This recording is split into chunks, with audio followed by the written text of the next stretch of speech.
Excuse me, are those the new Sony XM6s? No, these are the new Sony ULT Wear headphones, and these are the new forest gray color. I don't know how you like them, but I'm going to tell you all about it in our video.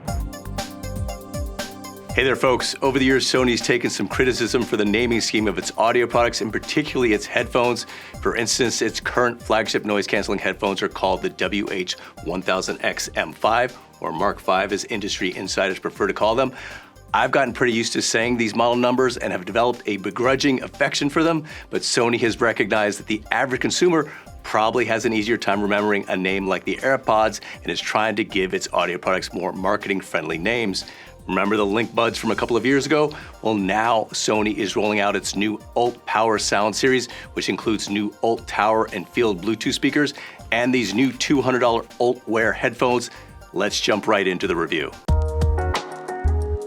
As you might have guessed, ULT is short for Ultimate. These headphones also have a standard Sony model number. They're the WH-ULT900N, which makes them the successor to the WH-XB910, which were in Sony's extra bass line. They were a pretty popular set of cans, particularly for folks who liked bass-forward headphones and couldn't afford the flagship WH-1000X Mark Vs. It also helped that they were frequently discounted to $150.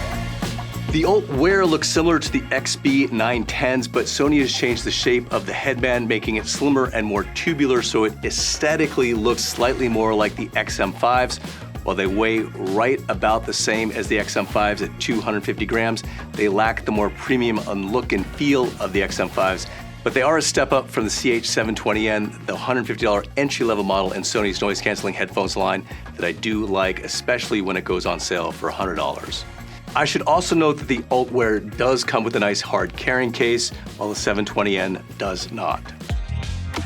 The headphones also have some other key upgrades. There are new 40mm drivers that Sony says deliver even deeper bass. The earpads have a wider opening to accommodate larger ears and are slightly more comfortable overall. You also get new beamforming microphones with wind noise reduction, as well as Sony's new V1 chip that improves noise canceling performance and ear detection sensors that pause your audio when you take the headphones off your head and resume playback when you put them back on. Battery life is also rated higher. It's now up to 30 hours with noise canceling on and up to 50 hours with it off. A quick charge feature gets you 1.5 hours of playback with a 3-minute charge, or 5 hours with a 10-minute charge. As far as audio codecs go, right off the bat, you get SBC, AAC, and LDAC. And then LC3 and LE Audio are coming with a future firmware update. Additionally, there's head tracking that's designed to work with Sony's 360 audio spatial audio feature and Multipoint Bluetooth, so you can pair with 2 devices simultaneously. And finally, Sony's popular quick attention feature returns. You just stick your hand over the right ear cup to lower the volume of your music, and the headphones automatically switch from noise canceling to ambient mode, so you can hear what's going on around you and have a conversation. In short, you're getting a lot of what's in the flagship XM5s for a lot less money, and I'd argue that the ULT Wear is basically a cross between the XB910s and the XM5s. That said, when I was using the ULT Wear, I did notice a significant upgrade in both noise canceling and voice calling performance from the XB910Ns. Truth be told, as more of an audio purist, I'm not such a fan of bass-heavy headphones. I prefer more balanced headphones with top-notch clarity and accuracy, but I see the appeal of these headphones, and they do deliver on their promise of delivering dynamic sound pressure and deep bass. Some people felt that the XM5s, which have 30mm drivers, didn't deliver enough bass energy compared to the XM4s, and I'd say that if you were a fan of the XM4s, these might be more in your groove. All right, I got the headphones here. I got my phone, I'm listening to some tracks. We're outside here. It's pretty noisy, so I'm gonna hit the noise canceling and have a listen.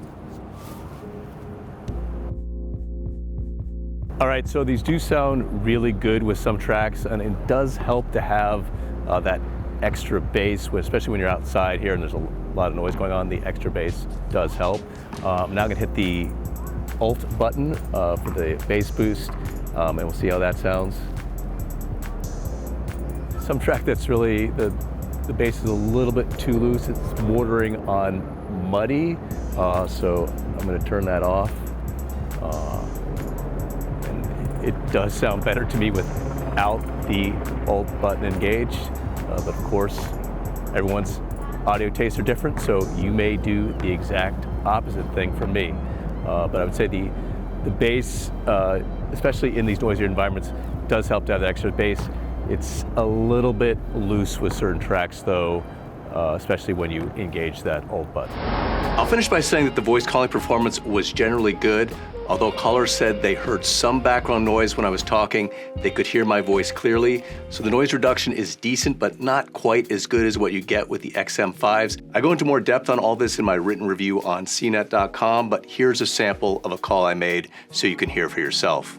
I'm in the streets of New York here doing a test call with fellow editor Josh Goldman. Josh, I have a lot of noise going on around me, a lot of traffic in the background.